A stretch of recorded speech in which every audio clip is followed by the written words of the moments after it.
करिए शुरू बेटे।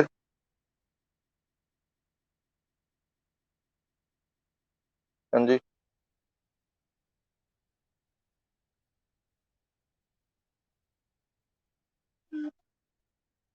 चलो बेटे, आवाज आ रही है बेटे मेरी?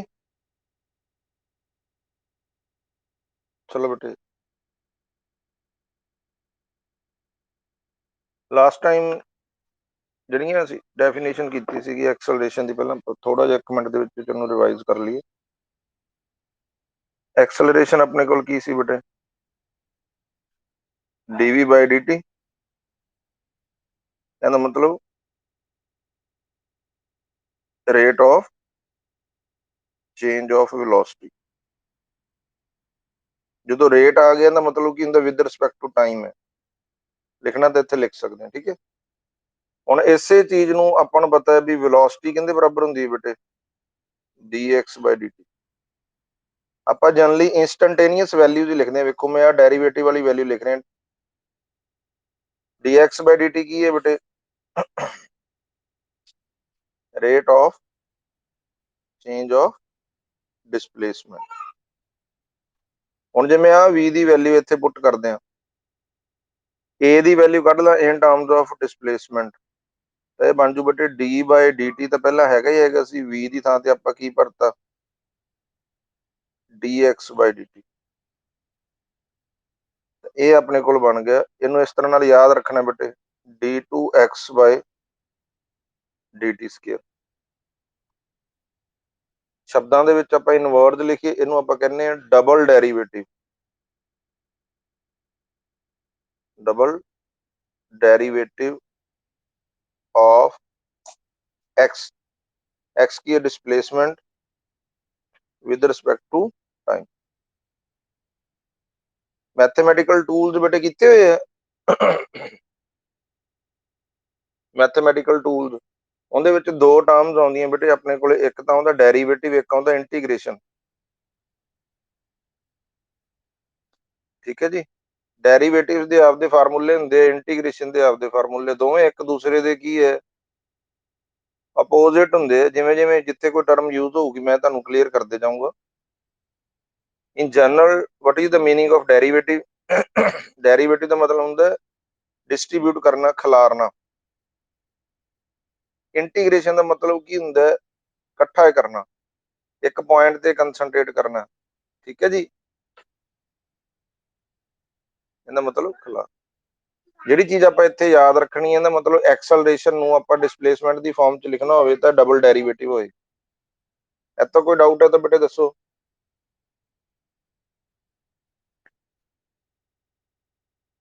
ਹਾਂਜੀ ਬੇਟੇ, ਆਵਾਜ਼ ਆਉਂਦੀ ਰਹਿਣੀ ਚਾਹੀਦੀ ਬੇਟੇ ਮੈਨੂੰ ਯੈਸ ਨੂੰ ਦੱਸਦੇ ਜਾਇਆ ਕਰੋ ਨਾ, ਫਿਰ ਮੈਨੂੰ ਮੋਟੀਵੇਸ਼ਨ ਮਿਲਦੀ ਹੈ ਕਿ ਬੱਚੇ ਸੁਣਦੇ ਆ। ਠੀਕ ਹੈ ਬੇਟੇ, ਚਲੋ ਠੀਕ ਹੈ ਬੇਟੇ। ਮਾਈਕ ਆਫ ਕਰ ਲਿਆ ਕਰੋ, ਜਦੋਂ ਆਵਾਜ਼ ਬੋਲਣਾ ਬਸ ਉਦੋਂ ਹੀ ਆਨ ਕਰੋ। ਲਓ ਬੇਟੇ, ਹੁਣ ਆਪਾਂ ਕਰਦੇ ਹਾਂ ਲਾਸਟ ਟਾਈਮ ਜਿਹੜਾ ਅਸੀਂ ਆਰਟੀਕਲ ਕੀਤਾ ਸੀ ਸਲੋਪ। ਸਲੋਪ ਕਿਉਂਕਿ ਅੱਜ ਆਪਾਂ ਗ੍ਰਾਫ ਡਿਸਕਸ ਕਰਨੇ ਆ, ਐਕਸਟੀ ਗ੍ਰਾਫ, ਵੀਟੀ ਗ੍ਰਾਫ।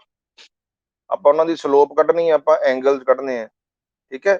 ਸਲੋਪ ਦੇ ਵਿੱਚ ਬੇਟੇ ਮੈਂ ਤੁਹਾਨੂੰ ਇੱਕ ਗੱਲ ਦੱਸੀ ਸੀ ਮੋਟੀ ਜੀ, ਸਲੋਪ ਕੀ ਕਿੰਦੇ ਬਰਾਬਰ ਹੁੰਦਾ? Tangent of the angle. Tangent of the angle, ਜਿਹੜਾ ਐਂਗਲ ਆਪਣੇ ਕੋਲ ਬਣ ਰਿਹਾ ਉਹਦਾ ਟੈਂਜੈਂਟ ਲੈ ਲਈਏ ਤਾਂ ਉਹਨੂੰ ਆਪਾਂ ਸਲੋਪ ਕਹਿੰਦੇ ਆ। ਠੀਕ ਹੈ ਜੀ। ਸਲੋਪ ਦਾ ਵੈਸੇ ਆਪਾਂ ਮਤਲਬ ਪੰਜਾਬੀ ਚ ਆਪਾਂ ਕੀ ਕਿਹਾ ਸੀ? ਢਾਲ, ਚੜਾਈ, ਸ਼ਾਰਪ ਹੈ। ਜਾਂ ਲੋ ਜਿਵੇਂ ਆਪਣੇ ਘਰ ਦੇ ਬਾਹਰ ਆਪਣੇ ਬਣੇ ਹੁੰਦੇ ਰੈਂਪ, ਤਾਂ ਜੇਕਰ ਐਂਗਲ ਜ਼ਿਆਦਾ ਹੋਊਗਾ ਫਿਰ ਸਲੋਪ ਕਿਸ ਤਰ੍ਹਾਂ ਦੀ ਹੋਊਗੀ? ਘੱਟ ਹੋਊਗਾ ਫਿਰ ਕਿਸ ਤਰ੍ਹਾਂ ਦੀ ਹੋਊਗੀ? ਠੀਕ ਹੈ ਜੀ।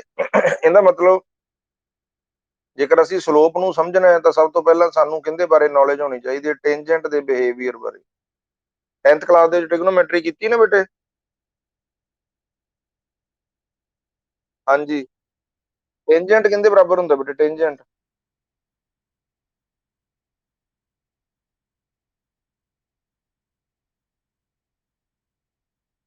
ਸਾਈਨ ਥੀਟਾ ਬਟਾ ਕਾਸ ਥੀਟਾ। ਕਿਹਦੇ ਬਰਾਬਰ ਹੁੰਦਾ ਬੇਟੇ? ਸਾਈਨ ਥੀਟਾ ਬਟਾ ਇਹਦਾ ਮਤਲਬ ਜੇਕਰ ਟੈਂਜੈਂਟ ਦੀ ਵੈਲਿਊ ਕੱਢਣੀ ਹੈ ਤਾਂ ਸਾਈਨ ਦੀ ਵੈਲਿਊ ਪਤਾ ਹੋਵੇ ਤੇ ਕਾਸ ਦੀ ਵੈਲਿਊ ਪਤਾ ਹੋਵੇ, ਉਹਨਾਂ ਨੂੰ ਡਿਵਾਈਡ ਕਰਕੇ ਕੱਢੀ ਜਾਵੇ। ਠੀਕ ਹੈ। ਇਹਦੇ ਵਿੱਚ ਲਓ, ਸਭ ਤੋਂ ਪਹਿਲਾਂ ਵੈਲਿਊਜ਼ ਯਾਦ ਹੈ ਤੁਹਾਨੂੰ? Sign 0 degree, sign 30 degree, sign 45, sign 60, 90।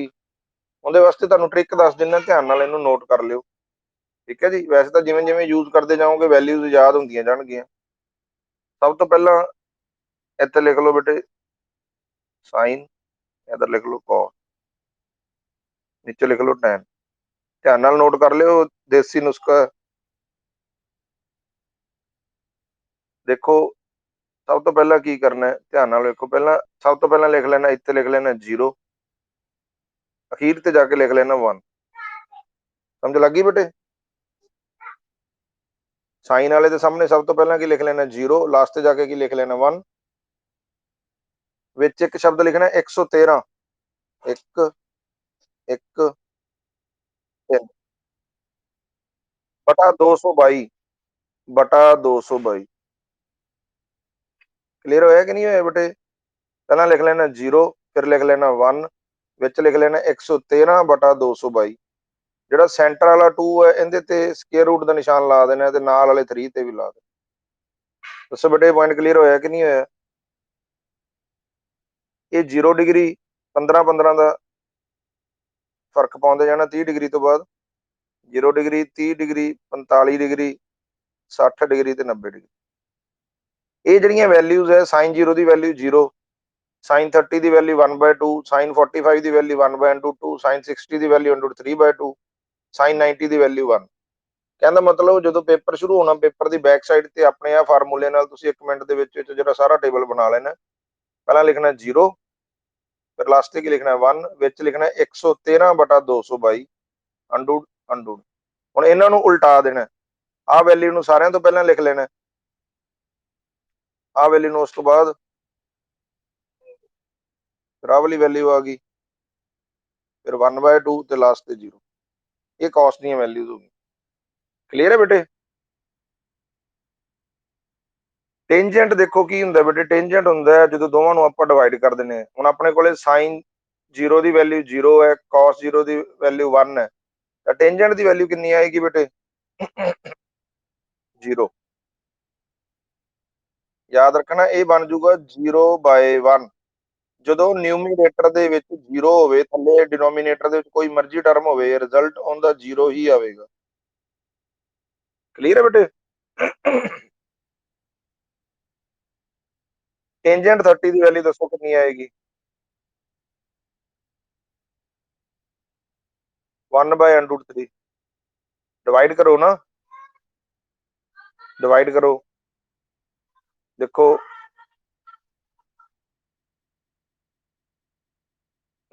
Sign theta ਬਾਈ ਕਾਸ ਥੀਟਾ,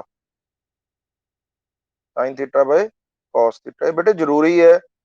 ਇਹਦੇ ਤੋਂ ਹੀ ਜਦੋਂ ਮੈਂ ਗੱਲ ਕਰੂੰਗਾ ਵੀ ਐਕਿਊਟ ਐਂਗਲ ਹੈ ਜੀ, ਅਬਟਿਊਸ ਐਂਗਲ ਹੈ, ਵੈਲਿਊ ਪੋਜ਼ਿਟਿਵ ਹੈ, ਵੈਲਿਊ ਨੈਗੇਟਿਵ, ਤੁਹਾਨੂੰ ਕਲੀਅਰ ਨਹੀਂ ਹੋਣਾ। ਪਰ ਜੇ ਤੁਸੀਂ ਇਹਨੂੰ ਸਮਝ ਕੇ ਚੱਲੋਗੇ, ਦੇਖੋ ਟੈਂਜੈਂਟ 30, ਇਹਨੂੰ ਕੀ ਲਿਖ ਸਕਦੇ ਹਾਂ? ਇਹਦੀ ਵੈਲਿਊ ਕੱਢਣੀ ਹੈ ਤਾਂ ਕਿਹਦੀ ਵੈਲਿਊ ਲਿਖਣੀ ਪਊਗੀ? ਸਾਈਨ 30 ਬਾਈ ਕਾਸ 30। ਟੇਬਲ ਦੇ ਵਿੱਚ ਵੇਖੋ ਸਾਈਨ 30 ਦੀ ਵੈਲਿਊ 1/2,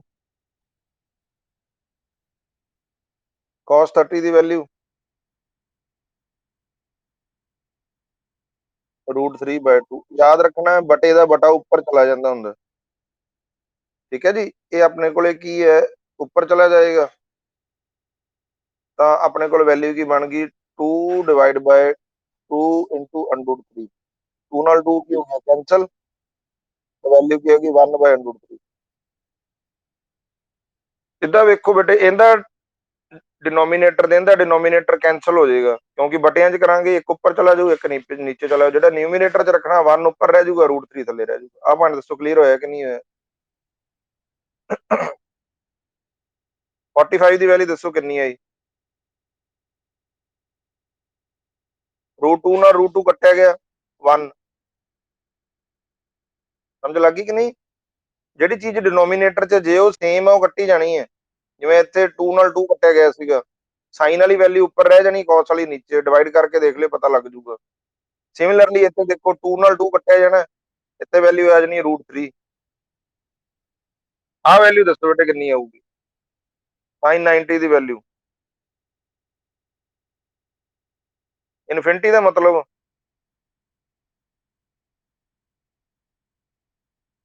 ਹਾਂ, ਜਦੋਂ ਵੀ ਕਿਸੇ ਟਰਮ ਦੇ ਨੀਚੇ 0 ਆ ਜਾਂਦੀ ਹੈ, ਇਟ ਮੀਨਸ ਉਹ ਵੈਲਿਊ ਨੂੰ ਤੁਸੀਂ ਡਿਵਾਈਡ ਕਰਕੇ ਵੇਖ ਲਓ। ਆ ਵੇਖੋ 1 ਵਿੱਚ ਰੱਖ ਕੇ 0 ਨਾਲ ਭਾਗ ਕਰੋ, ਤਾਂ ਕਿਸੇ ਵੀ ਰਕਮ ਨੂੰ ਮੰਨ ਲਓ ਮੈਂ ਇਹਨੂੰ 50 ਨਾਲ ਕਰਦੇ ਆ, ਤਾਂ 50 ਗੁਣਾ 0, ਇੱਥੇ 0 ਆ ਜਾਣਾ, 1 ਦਾ 1 ਰਹਿ ਗਿਆ। ਫਿਰ ਮੈਂ ਇਹਨੂੰ 100 ਨਾਲ ਕਰਦੇ ਆ ਮੰਨ ਲਓ, ਤਾਂ ਵੀ ਇੱਥੇ ਕੀ ਹੈ ਨਾ, 1 ਦਾ 1 ਨਹੀਂ ਰਹਿਣਾ। ਉਹ ਕੈਲਕੂਲੇਸ਼ਨ ਕਰਾਂਗੇ ਤਾਂ ਇੱਥੇ ਪਤਾ ਹੀ ਨਹੀਂ ਕਿੰਨਾ ਆਊਗਾ। ਕਲੀਅਰ ਹੋਇਆ ਕਿ ਨਹੀਂ ਹੋਇਆ? ਇਹਦਾ ਮਤਲਬ ਕੀ ਹੈ, ਇੱਥੇ ਬ੍ਰੇਕ ਹੈ, ਇੱਥੇ ਆਪਣੇ ਕੋਲ ਕੀ ਹੈ, ਬ੍ਰੇਕ ਹੈ, ਜਿਹਨੂੰ ਤੁਸੀਂ ਇਨਫਾਈਨਾਈਟ ਕਹੀ ਜਾਂਦੇ, ਨਾਟ ਡਿਫਾਈਨਡ ਹੈ। ਇਨਫਾਈਨਾਈਟ ਦਾ ਮਤਲਬ ਕੀ ਹੈ? ਨਾਟ ਡਿਫਾਈਨਡ। ਦੱਸੋ ਬੇਟੇ ਕਲੀਅਰ ਹੋਇਆ ਕਿ ਨਹੀਂ ਹੋਇਆ? ਹੁਣ ਆਹ ਚੀਜ਼ ਮੈਂ ਤੁਹਾਨੂੰ ਕਿਉਂ ਕਰਵਾਈ ਹੈ, ਵੀ ਆਹ ਪੁਆਇੰਟ ਤੁਹਾਨੂੰ ਕਲੀਅਰ ਹੋਣਾ ਚਾਹੀਦਾ ਹੈ, ਵੀ ਜਿਹੜਾ 90 ਹੈ ਨਾ, ਲੋ ਆਪਾਂ ਦੁਬਾਰਾ ਵੈਲਿਊ ਲਿਖੀ ਜਾਂਦੀਆਂ tan ਦੀਆਂ, ਕੱਲੀਆਂ tan ਦੀਆਂ 0, ਠੀਕ ਹੈ ਜੀ। ਤੇ ਦੇਖੋ 0, 1/√3 1, 1/√3 1, √3 ਤੇ ਨਾਟ ਡਿਫਾਈਨਡ, ਇਹੀ ਆਈ ਸੀ ਨਾ ਬੇਟੇ। ਹੁਣ ਧਿਆਨ ਨਾਲ ਦੇਖੋ, ਜਿਵੇਂ ਜਿਵੇਂ ਐਂਗਲ ਵੱਧ ਰਿਹਾ, 0 ਡਿਗਰੀ, 30 ਡਿਗਰੀ, 45 ਡਿਗਰੀ, 60 ਡਿਗਰੀ ਤੇ 90 ਡਿਗਰੀ, ਕੀ ਹੋ ਰਿਹਾ? ਟੈਂਜੈਂਟ ਦੀ ਵੈਲਿਊ ਕੀ ਹੋ ਰਹੀ ਹੈ? ਇੱਥੇ 0 ਸੀ, ਇੱਥੇ 0 ਪੁਆਇੰਟ ਸਮਥਿੰਗ ਆਏਗੀ, ਕਹਿੰਦਾ ਮਤਲਬ ਵੱਡੀ ਹੋ ਗਈ। ਇੱਥੇ 1 ਹੋ ਗਈ, ਇੱਥੇ 1.735 ਜਿਹੜੀ ਆ ਆਪਣੇ ਕੋਲ √3 ਦੀ ਵੈਲਿਊ ਆਪਾਂ ਨੂੰ ਪਤਾ ਹੈ, ਇਹਦਾ ਮਤਲਬ 1 ਤੋਂ ਵੱਡੀ ਹੋ ਗਈ। ਇੱਥੇ ਜਾ ਕੇ ਕੀ ਹੋ ਗਿਆ? ਬਹੁਤ ਜ਼ਿਆਦਾ ਵੱਡੀ ਹੋ ਗਈ, ਨਾਟ ਡਿਫਾਈਨਡ ਹੋ ਗਈ, ਕਹਿੰਦਾ ਮਤਲਬ ਇੱਥੇ ਬ੍ਰੇਕ ਪੈਦਾ ਹੋ ਗਈ। ਸਮਝ ਲੱਗੀ ਕਿ ਨਹੀਂ ਲੱਗੀ? ਇਹਦਾ ਮਤਲਬ ਅਸੀਂ ਇਹ ਚੀਜ਼ ਸਿੱਖੀ, ਧਿਆਨ ਨਾਲ ਇਹ ਚੀਜ਼ ਨੋਟ ਕਰਿਓ, 0 ਤੋਂ ਲੈ ਕੇ 90 ਤੱਕ ਜਿਹੜੀ ਵੈਲਿਊ ਹੈ, ਇਹਦੇ ਵਿੱਚ ਉਹ ਵੈਲਿਊ ਸਾਡੇ ਕੋਲ ਪੋਜ਼ਿਟਿਵ ਹੈ। ਇਹਦਾ ਮਤਲਬ ਜਦੋਂ ਥੀਟਾ ਕੀ ਹੈ? ਐਕਿਊਟ ਲੈਸ ਦੈਨ 90 ਡਿਗਰੀ, ਤਾਂ ਟੈਂਜੈਂਟ ਦੀ ਵੈਲਿਊ ਕੀ ਹੈ? ਪੋਜ਼ਿਟਿਵ। ਟੈਂਜੈਂਟ ਦੀ ਵੈਲਿਊ ਕੀ ਹੈ? ਹੁਣ ਇਹ ਚੀਜ਼ ਆਪਾਂ ਸਲੋਪ ਤੇ ਲੈ ਕੇ ਜਾਣੀ ਹੈ, ਕਿਉਂਕਿ ਟੈਂਜੈਂਟ ਕਿੰਦੇ ਬਰਾਬਰ ਹੁੰਦੀ ਹੈ? ਸਲੋਪ। ਚਲੋ ਇਸ ਤੋਂ ਅੱਗੇ ਵੀ ਆਪਾਂ ਥੋੜਾ ਜਿਹਾ ਦੇਖੀਏ, ਜਿਹੜਾ ਮੇਨ ਪੁਆਇੰਟ ਇਹਦੇ ਡਿਸਕਸ ਕਰਨਾ। ਇਹ ਤਾਂ ਕਲੀਅਰ ਹੋ ਗਿਆ ਕਿ ਨਹੀਂ ਹੋ ਗਿਆ ਬੇਟੇ? ਬੇਟੇ ਮੈਂ ਇਹਦੇ ਤੇ ਤਾਂ ਹੀ ਮੱਥਾ ਮਾਰੀ ਜਾਂਦਾ, ਤੁਹਾਨੂੰ ਮੈਥ ਦੇ ਵਿੱਚ ਕੱਲੀ ਕੱਲੀ ਟਰਮ ਕਲੀਅਰ ਕਰਨ ਦੀ ਕੋਸ਼ਿਸ਼ ਕਰ ਰਿਹਾ, ਤਾਂ ਕਿ ਜਦੋਂ ਮੈਂ ਅੱਗੇ ਜਾ ਕੇ ਸਲੋਪ ਕਹਾਂ ਪੋਜ਼ਿਟਿਵ ਹੈ, ਨੈਗੇਟਿਵ ਹੈ, ਤੇ ਤੁਹਾਨੂੰ ਉਹ ਟਰਮ ਕਲੀਅਰ ਹੋਵੇ। ਹੁਣ ਆਪਾਂ ਅੱਗੇ ਚੱਲਦੇ ਹਾਂ, ਮੰਨ ਲਓ 90 ਤੋਂ ਵੱਡੀਆਂ ਵੈਲਿਊਜ਼ ਹੋਣ, ਠੀਕ ਹੈ ਜੀ। ਮੰਨ ਲਓ ਆਪਾਂ ਲਈ ਟੈਂਜੈਂਟ 120 ਡਿਗਰੀ, ਇਹ ਵੈਲਿਊ ਸੋਲਵ ਕਰਨੀ ਆਉਂਦੀ ਹੈ। ਦੇਖੋ ਬੇਟੇ 90 ਤੇ ਚੇਂਜ ਆਉਂਦੀ ਹੈ, 270 ਤੇ ਚੇਂਜ ਆਉਂਦੀ ਹੈ, 180 ਤੇ ਚੇਂਜ ਨਹੀਂ ਆਉਂਦੀ, 360 ਤੇ ਚੇਂਜ ਨਹੀਂ ਆਉਂਦੀ। ਇਹ ਮੈਥ ਦਾ ਤੁਹਾਡੇ ਕੰਮ ਹੈਗਾ। 90 ਤੇ ਚੇਂਜ ਦਾ ਮਤਲਬ ਕੀ ਹੈ? ਵੀ ਸਾਈਨ ਹੈ ਜਿਹੜਾ ਉਹ ਕੀ ਬਣ ਜਾਊਗਾ? cos ਬਣ ਜਾਊਗਾ। ਜੇ ਆਪਾਂ 90 ਪਲੱਸ ਜਾਂ 270 ਪਲੱਸ ਲਿਖਾਂਗੇ, ਹੁਣੇ ਤੁਹਾਨੂੰ ਕਲੀਅਰ ਕਰਦਾ, cos ਕੀ ਬਣ ਜਾਏਗਾ? ਸਾਈਨ ਬਣ ਜਾਏਗਾ। ਟੈਂਜੈਂਟ ਕੀ ਬਣ ਜਾਏਗਾ? cot। ਕੋਟੈਂਜੈਂਟ ਜਿਹਨੂੰ ਤੁਸੀਂ ਕਹਿੰਦੇ ਆ, ਕੋਟੈਂਜੈਂਟ ਕੀ ਬਣ ਜਾਏਗਾ? ਟੈਂਜੈਂਟ। ਇਹਨਾਂ ਦੇ ਵਿੱਚ ਚੇਂਜ ਆਏਗੀ, ਠੀਕ ਹੈ। ਜਦੋਂ ਲਿਖਾਂਗੇ 180 ਡਿਗਰੀ ਜਾਂ 360 ਡਿਗਰੀ, ਉਹਦੇ ਵਿੱਚ ਆਪਣੇ ਕੋਲ ਕੀ ਹੈ ਬੇਟੇ? No change. ਕਹਿੰਦਾ ਮਤਲਬ ਸਾਈਨ ਦਾ ਕੀ ਰਹੇਗਾ? ਸਾਈਨ। cos ਦਾ cos, ਤੇ ਟੈਂਜੈਂਟ ਦਾ ਟੈਂਜੈਂਟ। ਕਲੀਅਰ ਹੋਇਆ ਕਿ ਨਹੀਂ ਹੋਇਆ ਬੇਟੇ? ਟ੍ਰਿਗਨੋਮੈਟਰੀ ਦਾ ਇਹ ਰੂਲ ਹੈ ਬੇਟੇ, ਵੀ ਜਦੋਂ 90 ਤੇ 270 ਦੇ ਵਿੱਚ ਆਪਾਂ ਕੋਈ ਚੀਜ਼ ਐਡ ਕਰਕੇ ਉਹਦਾ ਕੰਬੀਨੇਸ਼ਨ ਲਿਖਾਂਗੇ, ਤਾਂ ਉਹਦੇ ਉੱਪਰ ਚੇਂਜ ਆਏਗੀ। ਤੁਸੀਂ ਯਾਦ ਰੱਖਣਾ ਵੀ ਤੁਸੀਂ 90 ਪਲੱਸ ਜਾਂ 270 ਪਲੱਸ ਕੋਈ ਚੀਜ਼ ਲਿਖੀ ਜਾਂਦੇ ਤਾਂ ਉਹਦੇ ਚੇਂਜ ਆਊਗੀ, ਤੇ 180 ਤੇ 360 ਤੇ ਚੇਂਜ ਨਹੀਂ ਆਊਗੀ। ਇਹ ਮੈਂ ਹੁਣ ਲਿਖੂੰਗਾ ਨਾ ਬੇਟੇ, ਫਿਰ ਤੁਹਾਨੂੰ ਕਲੀਅਰ ਹੋਊਗਾ। ਚੇਂਜ ਦੇ ਵਿੱਚ ਯਾਦ ਰੱਖ ਲਓ, ਸਾਈਨ ਥੀਟਾ ਨੇ cos ਚ ਬਦਲ ਜਾਣਾ, cos ਨੇ ਸਾਈਨ ਚ, ਟੈਂਜੈਂਟ ਨੇ cot ਦੇ ਵਿੱਚ, ਤੇ cot ਨੇ ਟੈਂਜੈਂਟ ਦੇ ਵਿੱਚ, ਠੀਕ ਹੈ। ਇਹ 10ਵੀਂ ਦਾ ਕੰਮ ਹੈ ਤੁਹਾਡਾ। 10ਵੀਂ ਵੀ ਕਰੋਨਾ ਵਾਲਾ ਹੀ ਹੋ ਨਾ ਤੁਸੀਂ? ਘਰੇ ਹੀ ਕੀਤੀ 10ਵੀਂ ਸਾਰਿਆਂ ਨੇ? ਹਾਂ, ਬੇਟੇ ਥੋੜਾ ਜਿਹਾ ਇਹ ਚੀਜ਼ ਨੂੰ ਸਿੱਖੋ ਧਿਆਨ ਨਾਲ, ਠੀਕ ਹੈ? ਦੇਖੋ ਹੁਣ ਆਪਾਂ ਟੈਂਜੈਂਟ 120 ਹੈ, ਟੈਂਜੈਂਟ 120 ਨੂੰ ਆਪਾਂ ਕਿਵੇਂ ਲਿਖ ਸਕਦੇ ਹਾਂ? ਧਿਆਨ ਨਾਲ ਦੇਖੋ, ਟੈਂਜੈਂਟ 120 ਡਿਗਰੀ, ਜੇ ਮੈਂ ਇਹਨੂੰ ਐ ਲਿਖਦਾ ਹਾਂ, ਟੈਂਜੈਂਟ 90 ਪਲੱਸ 30 ਲਿਖ ਸਕਦੇ ਹਾਂ? ਬੇਟੇ ਬੋਲਦੇ ਰਹੋ। ਹਾਂਜੀ, ਹੁਣ ਦੇਖੋ 90 ਪਲੱਸ 30, ਇਹਦਾ ਮਤਲਬ ਇਹਦੇ ਵਿੱਚ ਚੇਂਜ ਆਏਗੀ, ਠੀਕ ਹੈ ਜੀ? ਪਰ ਚੇਂਜ ਕਰਨ ਤੋਂ ਪਹਿਲਾਂ ਆਪਾਂ ਇਹ ਦੇਖਣਾ ਹੈ ਵੀ ਜਿਹੜੀ ਚੇਂਜ ਹੋ ਗਈ, ਇਹਦਾ ਮਤਲਬ ਟੈਂਜੈਂਟ ਤੋਂ ਕੀ ਬਣੇਗਾ? ਕਾਟ ਬਣੂਗਾ। ਟੈਂਜੈਂਟ ਤੋਂ ਕੀ ਬਣੂਗਾ? ਕਾਟ। ਪਰ ਨਾਲ ਆਪਾਂ ਇਹ ਵੇਖਣਾ ਵੀ ਇਹਦੀ ਵੈਲਿਊ ਪੋਜ਼ਿਟਿਵ ਆਊਗੀ ਕਿ ਇਹਦੀ ਵੈਲਿਊ ਨੈਗੇਟਿਵ ਆਊਗੀ। ਉਹਦੇ ਵਾਸਤੇ ਧਿਆਨ ਨਾਲ ਕੁਆਡਰੈਂਟ ਵਾਲਾ ਤੁਸੀਂ ਕੀਤਾ ਹੋਣਾ, ਜੇ ਨਹੀਂ ਕੀਤਾ ਤਾਂ ਹੁਣ ਦੇਖ ਲਓ। ਆਪਣੇ ਕੋਲੇ ਕੀ ਹੈ, 0 ਤੋਂ ਲੈ ਕੇ 360 ਡਿਗਰੀ ਹੈ ਜਿਹੜਾ, it is divided into 4 quadrant. First quadrant ਇਹਨੂੰ ਕਹਿੰਦੇ, ਫਸਟ ਕੁਆਡਰੈਂਟ ਐਂਟੀ ਕਲੌਕਵਾਈਜ਼ ਚੱਲਦਾ। ਸੈਕੰਡ ਕੁਆਡਰੈਂਟ 90 90 ਦੇ ਜਿਹੜੇ 4 ਕੁਆਡਰੈਂਟ ਹੈ ਉਹਨਾਂ ਦੇ ਡਿਵਾਈਡ ਕੀਤਾ। ਬੇਟੇ ਤੇਰੀ ਨੋਇਸ ਬਹੁਤ ਜ਼ਿਆਦਾ ਆ ਰਹੀ ਬੈਕਗ੍ਰਾਉਂਡ ਦੇ। ਇਹਦਾ ਮਤਲਬ ਜਿਹੜੇ ਪਹਿਲੇ ਕੁਆਡਰੈਂਟ ਦੇ ਵਿੱਚ ਵੈਲਿਊ ਹੈ ਉਹ ਹੈਗੀ 0 ਤੋਂ ਲੈ ਕੇ 90 ਤੱਕ, ਇੱਥੇ ਹੈਗੀ ਹੈ 90 ਤੋਂ ਲੈ ਕੇ 180 ਤੱਕ। ਇੱਥੇ ਕਿਹੜੀ ਹੈ ਬੇਟੇ? 180 ਤੋਂ 270, 90 90 ਦੇ 270 ਟੂ 360। ਹੁਣ ਇਹਦੇ ਵਿੱਚ ਯਾਦ ਕਿਹੜੀ ਗੱਲ ਰੱਖਣੀ ਹੈ?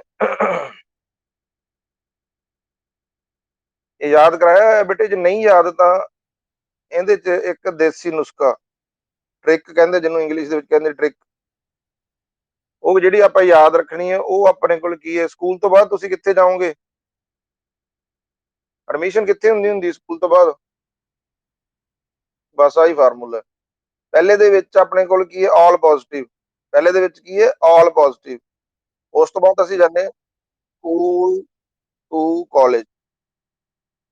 ਪਹਿਲੇ 'ਚ ਆਲ ਪੋਜ਼ਿਟਿਵ, ਦੂਸਰੇ ਦੇ ਵਿੱਚ ਕੀ ਹੈ? School to college. ਕਹਿੰਦਾ ਮਤਲਬ ਪਹਿਲੇ ਕੁਆਡਰੈਂਟ 'ਚ ਕੌਣ ਪੋਜ਼ਿਟਿਵ ਹੈ? ਸਾਰੇ ਪੋਜ਼ਿਟਿਵ ਹੈ, ਸਾਈਨ ਵੀ, ਕਾਸ ਵੀ ਤੇ ਟੈਂਜੈਂਟ ਵੀ। ਦੂਜੇ ਦੇ ਵਿੱਚ ਕੌਣ ਪੋਜ਼ਿਟਿਵ ਹੈ? ਸਾਈਨ। ਥਰਡ ਕੁਆਡਰੈਂਟ 'ਚ ਕੌਣ ਪੋਜ਼ਿਟਿਵ ਹੈ? ਟੈਂਜੈਂਟ। ਫੋਰਥ ਕੁਆਡਰੈਂਟ 'ਚ ਕੌਣ ਪੋਜ਼ਿਟਿਵ ਹੈ? ਕਾਸ। ਦੱਸੋ ਬੇਟੇ ਇਹ ਪੁਆਇੰਟ ਕਲੀਅਰ ਹੋਇਆ ਕਿ ਨਹੀਂ ਹੋਇਆ? ਹੁਣ ਧਿਆਨ ਨਾਲ ਦੇਖੋ, ਜਿਹੜਾ ਆਪਾਂ ਚੀਜ਼ ਕਰ ਰਹੇ ਸੀ ਉਸ ਤੇ ਆਓ।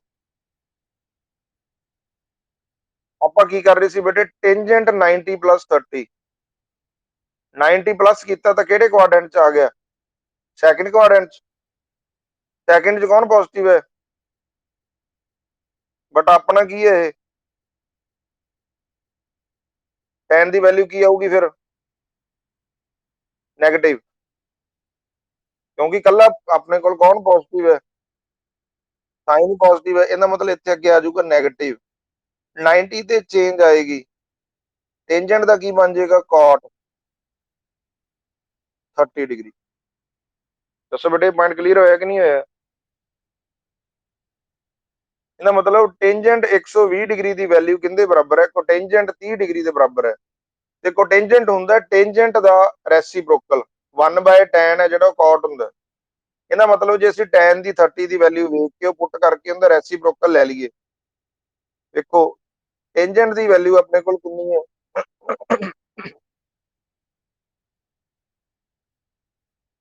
ਟੈਂਜੈਂਟ 30 ਦੀ ਵੈਲਿਊ ਕਿੰਨੀ ਹੈ ਬੇਟੇ? 1/√3। ਤੇ ਕੋਟੈਂਜੈਂਟ ਦੀ ਕੀ ਹੋਊਗੀ ਬੇਟੇ? ਇਹਦਾ ਰੈਸੀਪ੍ਰੋਕਲ √3। ਦੱਸੋ ਬੇਟੇ ਪੁਆਇੰਟ ਕਲੀਅਰ ਹੋਇਆ ਕਿ ਨਹੀਂ ਹੋਇਆ? ਇਹਦਾ ਮਤਲਬ ਇਹਦੀ ਵੈਲਿਊ ਕੀ ਆ ਗਈ? -√3। ਲਾਊਡ ਸਪੀਕਰ ਆਫ ਕਰੋ ਬੇਟੇ।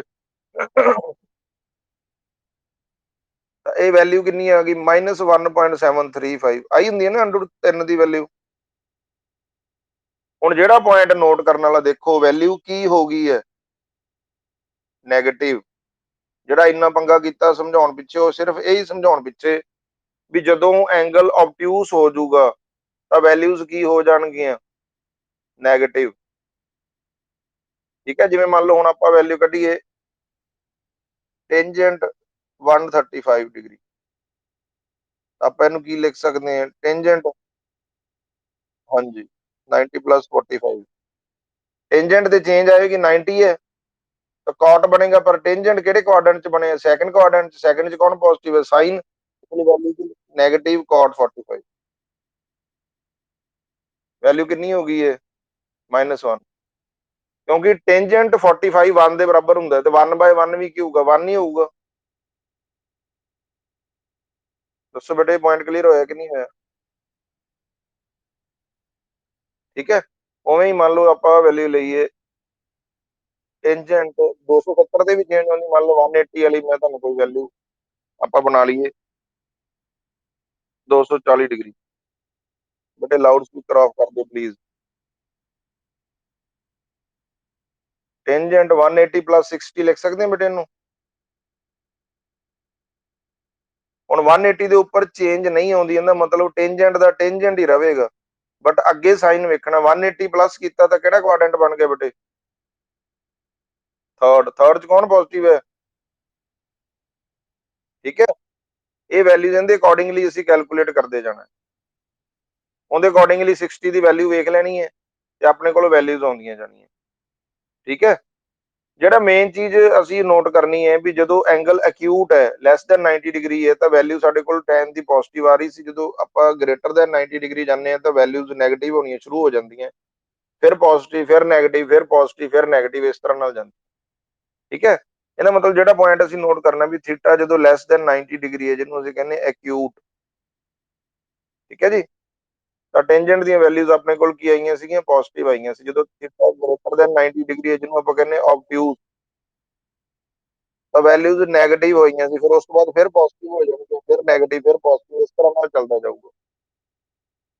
180 ਤੋਂ ਬਾਅਦ ਜਦੋਂ ਅਸੀਂ ਜਾਂਦੇ ਹਾਂ, ਜਿਵੇਂ ਆਪਣੇ ਕੋਲ ਆਪਾਂ ਵੇਖੋ ਆਹ ਵੈਲਿਊ ਆਪਣੇ ਕੋਲ ਕੀ 180 ਪਲੱਸ ਹੋ ਗਈ ਤਾਂ ਫਿਰ ਪੋਜ਼ਿਟਿਵ ਹੋ ਗਈ ਨਾ ਇਹ ਵੈਲਿਊ। ਠੀਕ ਹੈ, टेंजेंट ਦੀ ਆ ਵੇਖੋ 60 ਦੀ ਵੈਲਿਊ ਆਪਣੇ ਕੋਲ ਕਿੰਨੀ ਹੈ, √3, ਕਿੰਨੀ ਵੈਲਿਊ ਹੈ, √3। ਇਹਦਾ ਮਤਲਬ ਇਹ ਵੈਲਿਊ ਫਿਰ ਸਾਡੇ ਕੋਲ ਕੀ ਹੋ ਗਈ, 1.735 ਪੋਜ਼ਿਟਿਵ ਹੋ ਗਈ। ਆਪਾਂ ਇਹ ਯਾਦ ਰੱਖਣਾ 0 ਤੋਂ 90, 90 ਟੂ 180 ਤੱਕ। ਉਸ ਤੋਂ ਬਾਅਦ ਫਿਰ ਇਸੇ ਤਰ੍ਹਾਂ ਨਾਲ ਰਿਪੀਟ ਹੋਊਗਾ 180 ਟੂ 270, 270 ਟੂ 360, ਫਿਰ ਪੋਜ਼ਿਟਿਵ ਨੈਗੇਟਿਵ, ਪੋਜ਼ਿਟਿਵ ਨੈਗੇਟਿਵ। ਆਪਾਂ ਪਰ ਇੱਥੇ ਤੱਕ ਹੀ ਦੇਖਣਾ, ਇਹਦੀ ਵੈਲਿਊ ਕੀ ਆਊਗੀ टेंजेंट ਦੀ ਪੋਜ਼ਿਟਿਵ, ਇੱਧਰ ਕੀ ਆਊਗੀ ਨੈਗੇਟਿਵ, ਤੇ 90 ਤੇ ਕੀ ਆਊਗੀ ਬ੍ਰੇਕ। ਦੱਸੋ ਬੇਟੇ ਸਾਰਿਆਂ ਨੂੰ ਇਹ ਪੁਆਇੰਟ ਕਲੀਅਰ ਹੋਇਆ ਕਿ ਨਹੀਂ ਹੋਇਆ? ਹੁਣ ਆਪਾਂ ਆਪਦੇ ਮੇਨ ਮੁੱਦੇ ਤੇ ਚੱਲੀਏ, ਜਿਹੜਾ ਆਪਣਾ ਸੀਗਾ ਵਾਟ ਇਜ਼ ਸਲੋਪ। ਠੀਕ ਹੈ, ਜਿਹੜਾ ਅਸੀਂ ਅੱਜ ਦਾ ਟੌਪਿਕ ਕਰਨਾ ਹੈ। ਹੁਣ टेंजेंट ਬਾਰੇ ਦੱਸੋ ਬੇਟੇ, ਕੋਈ ਡਾਊਟ ਹੈ ਤਾਂ ਹੁਣੇ ਕਲੀਅਰ ਕਰ ਲਓ, ਫਿਰ ਆਪਾਂ ਜਦੋਂ ਇਸ ਤੋਂ ਬਾਅਦ ਡਿਸਕਸ ਕਰਾਂਗੇ ਉਦੋਂ ਤੁਹਾਨੂੰ ਕਲੀਅਰ ਹੋਣਾ ਚਾਹੀਦਾ। 180 ਤੇ ਚੇਂਜ ਨਹੀਂ ਆਉਂਦੀ, 360 ਤੇ ਚੇਂਜ ਨਹੀਂ ਆਉਂਦੀ, 90 ਤੇ ਚੇਂਜ ਆਉਂਦੀ ਹੈ, 270 ਤੇ ਚੇਂਜ ਆਉਂਦੀ ਹੈ। ਆਲ ਪੋਜ਼ਿਟਿਵ ਸਕੂਲ ਟੂ ਕਾਲਜ। ਠੀਕ ਹੈ ਜੀ, ਲੋ ਬੇਟੇ ਕੱਲ ਆਪਾਂ ਡਿਸਕਸ ਕੀਤਾ ਸੀ, ਹੁਣ ਆਪਾਂ ਜਿਹੜੇ ਮੇਨ ਮੁੱਦਾ ਆਪਣਾ ਆਪਾਂ ਗ੍ਰਾਫ ਡਿਸਕਸ ਕਰਦੇ ਹਾਂ। ਕੱਲ ਵੀ ਅਸੀਂ ਬੇਸਿਕ ਦੇ 1-2 ਗ੍ਰਾਫ ਬਣਾਏ ਸੀ। ਇੱਕ ਸਾਈਡ ਤੇ ਆਪਾਂ ਲੈ ਕੇ ਚੱਲਦੇ ਹਾਂ ਟਾਈਮ, ਮੰਨ ਲਓ XT ਗ੍ਰਾਫ ਆ, ਪੋਜੀਸ਼ਨ ਟਾਈਮ ਗ੍ਰਾਫ ਆਪਾਂ ਡਿਸਕਸ ਕਰੀਏ। ਇਸ ਤੋਂ ਬਾਅਦ ਕਿਸੇ ਦੀ ਕੋਈ ਕਲਾਸ ਤਾਂ ਨਹੀਂ ਹੈਗੀ ਬੇਟੇ?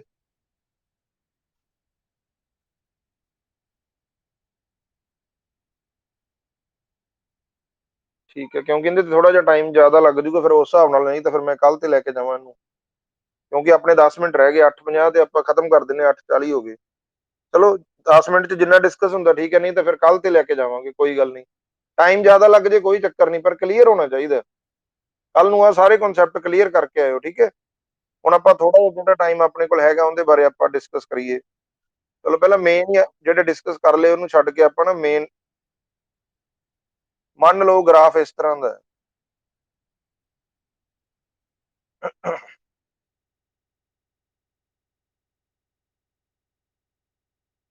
ਕਲੀਅਰ ਹੋਇਆ ਕਿ ਨਹੀਂ ਹੋਇਆ?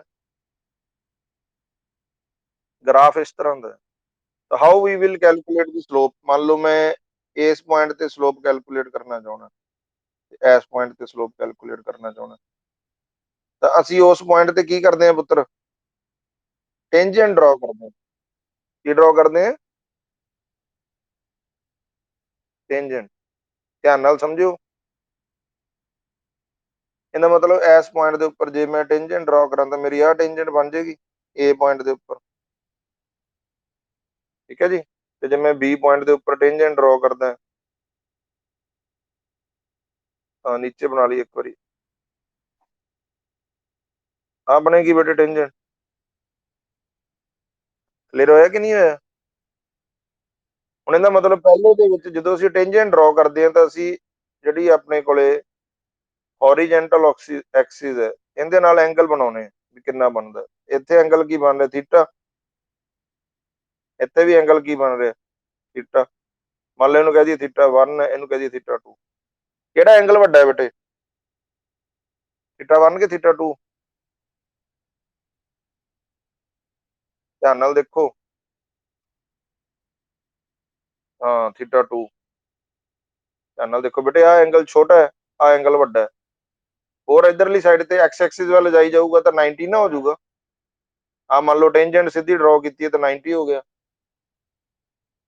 ਕਲੀਅਰ ਹੋਇਆ ਕਿ ਨਹੀਂ ਹੋਇਆ? ਇਹਦਾ ਮਤਲਬ ਇੱਥੇ ਤੁਹਾਡੇ ਕੋਲ ਕੀ theta 2 is greater than theta 1 but less than 90 ਹੈ।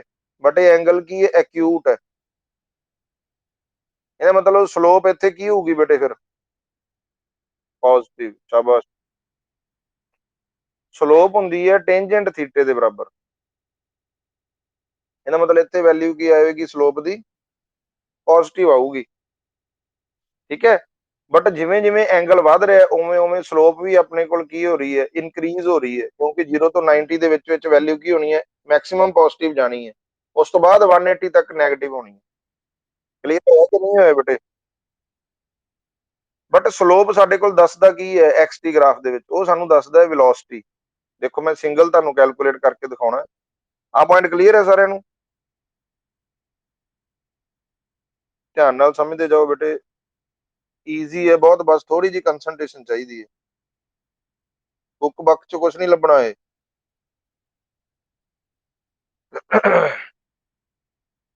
ਸੌਖਾ ਕਰਨ ਦੇ ਲਈ ਆਪਾਂ ਸਟ੍ਰੇਟ ਲਾਈਨ ਵਾਲਾ ਲੈ ਲੈਂਦੇ, ਜਿੰਦੇ ਟੈਂਜੈਂਟ ਡਰਾ ਕਰਨ ਦੀ ਲੋੜ ਨਹੀਂ ਹੁੰਦੀ, ਕਿਉਂਕਿ ਆਪ ਹੀ ਟੈਂਜੈਂਟ ਹੈ। ਜਿਹੜੇ ਪੁਆਇੰਟ ਤੇ ਡਰਾ ਕਰੋਗੇ ਲੌਂਗ ਦੀ ਐਕਸਿਸ ਹੀ ਆਏਗੀ। ਜਿਵੇਂ ਆਪਾਂ ਕੱਲ ਕੀਤਾ ਸੀ, ਮੰਨ ਲਓ ਆ ਐਂਗਲ ਥੀਟਾ ਹੈ, ਅਸੀਂ ਏ ਪੁਆਇੰਟ ਦੇ ਉੱਪਰ ਸਲੋਪ ਕੈਲਕੂਲੇਟ ਕਰਨਾ ਚਾਹੁੰਦੇ ਹਾਂ ਤਾਂ ਵੀ ਵਿਲ ਡਰਾ ਦੀ ਟੈਂਜੈਂਟ। ਆਈ ਟੈਂਜੈਂਟ ਆ ਜਾਏਗੀ ਇੱਧਰ ਹੀ, ਐਂਗਲ ਬਣ ਜਾਊਗਾ ਥੀਟਾ। ਇਸ ਨੂੰ ਅਸੀਂ ਇੱਧਰ ਜੁਆਇਨ ਕਰਤਾ। ਇਹ ਆਪਣੇ ਕੋਲ ਟਾਈਮ ਐਕਸਿਸ ਹੈ, ਇੱਧਰ ਆਪਣੇ ਕੋਲ ਕੀ ਹੈ? ਡਿਸਟੈਂਸ। ਆਹ ਵੈਲਿਊ ਹੈ ਜਿਹੜੀ, ਮੰਨ ਲਓ ਇਹਨੂੰ ਆਪਾਂ ਕਹਿ ਦਈਏ x ਜਾਂ x1 ਕਹਿ ਦਿਓ, ਇਹਨੂੰ ਆਪਾਂ ਕਹਿ ਤਾ t1, ਆਹ ਵੈਲਿਊ 0। ਕਲੀਅਰ ਹੋਇਆ ਕਿ ਨਹੀਂ ਹੋਇਆ? ਆਪਾਂ O A B ਇੰਟਰਵਲ ਦੇ ਵਿੱਚ ਸਲੋਪ ਕੈਲਕੂਲੇਟ ਇਸ ਤਰ੍ਹਾਂ ਦੇ ਨਿਊਮੈਰੀਕਲ ਆਉਣਗੇ। ਸਲੋਪ ਕਿਹੜੇ ਇੰਟਰਵਲ 'ਚ ਕੈਲਕੂਲੇਟ ਕਰਨਾ ਚਾਹੁੰਦੇ ਆ? O A B। ਹੁਣ ਸਾਨੂੰ ਪਤਾ how we will calculate the slope. ਜਿਹੜਾ ਵੀ ਐਂਗਲ ਦਿੱਤਾ ਹੁੰਦਾ ਕੀ ਲੈ ਲਾਂਗੇ? ਟੈਂਜੈਂਟ। ਟੈਂਜੈਂਟ ਕਿੰਦੇ ਬਰਾਬਰ ਹੁੰਦਾ? ਪਰਪੈਂਡੀਕੂਲਰ ਬਾਈ ਬੇਸ। ਟੈਂਜੈਂਟ ਕਿੰਦੇ ਬਰਾਬਰ ਹੁੰਦਾ? ਇਹ ਯਾਦ ਹੈ ਨਾ? ਪੰਡਤ, ਬੱਦਰੀ, ਪ੍ਰਸਾਦ, ਹਰ, ਹਰ, ਬੋਲੇ। ਆ ਸਾਈਨ ਦੀ ਵੈਲਿਊ ਪਰਪੈਂਡੀਕੂਲਰ ਬਾਈ ਹਾਈਪੋਟੇਨਿਊਜ਼, ਆ ਕਾਸ ਦੀ ਵੈਲਿਊ ਹੈ ਜਾਂ ਟੈਂਜੈਂਟ ਦੀ ਵੈਲਿਊ। ਹਮੇਸ਼ਾ ਯਾਦ ਰੱਖੋ ਜਿਹੜਾ ਵੀ ਤੁਸੀਂ ਐਂਗਲ ਲੈ ਰਹੇ ਹੋ, ਐਂਗਲ ਦੇ ਸਾਹਮਣੇ ਕੀ ਹੁੰਦਾ? ਪਰਪੈਂਡੀਕੂਲਰ। ਜਿਹੜੀ ਲੌਂਗੈਸਟ ਸਾਈਡ ਹੈ ਉਹ ਹਾਈਪੋਟੇਨਿਊਜ਼ ਹੋਗੀ, ਜਿਹੜੀ ਥਰਡ ਸਾਈਡ ਰਹਿ ਗਈ ਉਹ ਆਪਣੇ ਕੋਲ ਕੀ ਹੋਗੀ? ਬੇਸ। ਪਰਪੈਂਡੀਕੂਲਰ ਕੀ ਹੈ ਬੇਟੇ? ਇਹਦਾ ਮਤਲਬ ਵੈਲਿਊ ਏ ਬੀ। ਸਮਝਦੇ ਜਾਓ। ਕਲੀਅਰ ਹੈ? ਬੇਸ ਆਪਣੇ ਕੋਲ ਕੀ ਹੈ? O B. A B the value ਦੱਸੋ ਬੇਟੇ ਕਿੰਨੀ ਹੈ? ਏ ਬੀ, ਇਹਦੇ ਸਾਹਮਣੇ ਵਾਲੀ ਵੈਲਿਊ ਵੇਖੀ ਦੀ ਹੈ x1, ਆਹ ਵੈਲਿਊ ਹੈ, ਆਹ ਵੈਲਿਊ ਹੈ ਨਾ। ਇਹਦੇ ਵੈਲਿਊ ਵੇਖੋਗੇ ਤਾਂ ਆਹ ਵੈਲਿਊ ਵੇਖੋਗੇ, ਇਹਦੇ ਪੈਰਲਲ ਦੇਖੋ ਤਾਂ ਵੈਲਿਊ ਕੀ ਹੈ? x1। ਠੀਕ ਹੈ। OB ਦੀ ਵੈਲਿਊ ਦੇਖੋ, OB ਦੇ ਇਹਦੇ ਪੈਰਲਲ ਦੇਖੋ ਵੈਲਿਊ ਆਹ ਵਾਲੀ, ਇਹਦਾ ਮਤਲਬ OB ਦੀ ਵੈਲਿਊ ਹੈ ਤੁਹਾਡੇ ਕੋਲ T1। ਕਲੀਅਰ ਹੋਇਆ ਕਿ ਨਹੀਂ ਹੋਇਆ? ਇਹਦਾ ਮਤਲਬ ਅਸੀਂ ਬੇਸਿਕਲੀ ਆਹ ਚੀਜ਼ ਕੀਤੀ ਹੈ। ਇੱਥੇ ਵੈਲਿਊ 0 ਸੀ, ਇੱਥੇ ਵੈਲਿਊ x1 ਸੀ ਤੇ ਚੇਂਜ ਕੱਢੀ x1 0, ਇੱਥੇ ਵੈਲਿਊ 0 ਸੀ, ਇੱਥੇ t1 ਸੀ। ਉੱਪਰ ਸਾਡੇ ਕੋਲ ਕੀ ਆ ਗਿਆ, ਚੇਂਜ ਇਨ ਡਿਸਪਲੇਸਮੈਂਟ, ਥੱਲੇ ਕੀ ਆ ਗਿਆ, change in time. Displacement by time ਕੀ ਹੁੰਦਾ ਬੇਟੇ? ਬਸ ਕੀ ਹੁੰਦਾ, ਵੈਲੋਸਿਟੀ। ਇਹਦਾ ਮਤਲਬ ਅਸੀਂ ਕੀ ਸਿੱਖਿਆ ਵੀ ਜਿਹੜਾ xt ਗ੍ਰਾਫ ਹੈ ਨਾ, ਯਾਦ ਰੱਖੋ ਮੈਂ ਕਿਹੜਾ ਗ੍ਰਾਫ ਲਿਖਿਆ, xt ਗ੍ਰਾਫ। xt ਗ੍ਰਾਫ ਦੇ ਵਿੱਚ ਸਲੋਪ ਕੀ ਰਿਪਰੈਜ਼ੈਂਟ ਕਰਦੀ ਹੈ, ਵੈਲੋਸਿਟੀ। ਸਿਮਿਲਰਲੀ ਅਸੀਂ vt ਗ੍ਰਾਫ ਕਰਾਂਗੇ, ਵੈਲੋਸਿਟੀ ਤੇ ਟਾਈਮ ਦਾ ਇੱਕ ਸਟੈਪ ਅੱਗੇ ਚਲੇ ਜਾਣਾ ਹੁੰਦਾ, ਇਹਨਾਂ ਦੀ ਰੇਸ਼ੋ ਲੈ ਲੈਣੀ ਹੈ। ਤਾਂ ਇੱਥੇ ਸਲੋਪ ਕੀ ਰਿਪਰੈਜ਼ੈਂਟ ਕਰੇਗੀ ਬੇਟੇ, ਐਕਸਲਰੇਸ਼ਨ। ਕੀ ਰਿਪਰੈਜ਼ੈਂਟ ਕਰੇਗੀ, ਐਕਸਲਰੇਸ਼ਨ, ਕਿਉਂਕਿ ਐਕਸਲਰੇਸ਼ਨ ਕਿੰਨੇ ਬਰਾਬਰ ਹੁੰਦਾ, dv/dt। ਕਲੀਅਰ ਹੋਇਆ ਕਿ ਨਹੀਂ ਹੋਇਆ? ਪਤਾ ਲੱਗ ਗਿਆ ਕਿ ਨਹੀਂ ਲੱਗ ਗਿਆ ਬੇਟੇ? ਇਹਦਾ ਮਤਲਬ ਅਸੀਂ ਸਲੋਪ ਕਿਉਂ ਕੈਲਕੂਲੇਟ ਕਰਦੇ ਹਾਂ, ਜਦੋਂ ਅਸੀਂ ਉਸ ਇੰਟਰਵਲ ਦੇ ਵਿੱਚ ਕੀ ਕੈਲਕੂਲੇਟ ਕਰਨੀ ਹੋਵੇ, ਵੈਲੋਸਿਟੀ। ਮੰਨ ਲਓ ਇਸ ਤਰ੍ਹਾਂ ਦਾ ਆਪਾਂ ਨੂੰ ਗ੍ਰਾਫ ਦਿੱਤਾ ਹੋਇਆ ਤੇ ਆਪਾਂ ਨੂੰ ਉਹ ਕੈਲਕੂਲੇਟ ਕਰਕੇ ਦੱਸਦਾ ਵੀ ਵੈਲੋਸਿਟੀ ਦੱਸੋ ਕੀ ਹੋ ਰਿਹਾ, ਉਹਨੂੰ ਇਨਕਰੀਜ਼ ਹੋ ਰਹੀ ਹੈ, ਡਿਕਰੀਜ਼ ਹੋ ਰਹੀ ਹੈ, ਜਾਂ ਉਹਦੀ ਵੈਲਿਊ ਕਿੰਨੀ ਹੈ। ਜੇ ਵੈਲਿਊਜ਼ ਦਿੱਤੀਆਂ ਹੋਣਗੀਆਂ ਤਾਂ ਅਸੀਂ ਇੱਥੋਂ ਇੰਟਰਵਲ ਦੇ ਵਿੱਚ ਜਾ ਕੇ ਉਹਨੂੰ ਕੈਲਕੂਲੇਟ ਕਰ ਲਾਂਗੇ। ਕਲੀਅਰ ਹੋਇਆ ਕਿ ਨਹੀਂ ਹੋਇਆ? ਠੀਕ ਹੈ।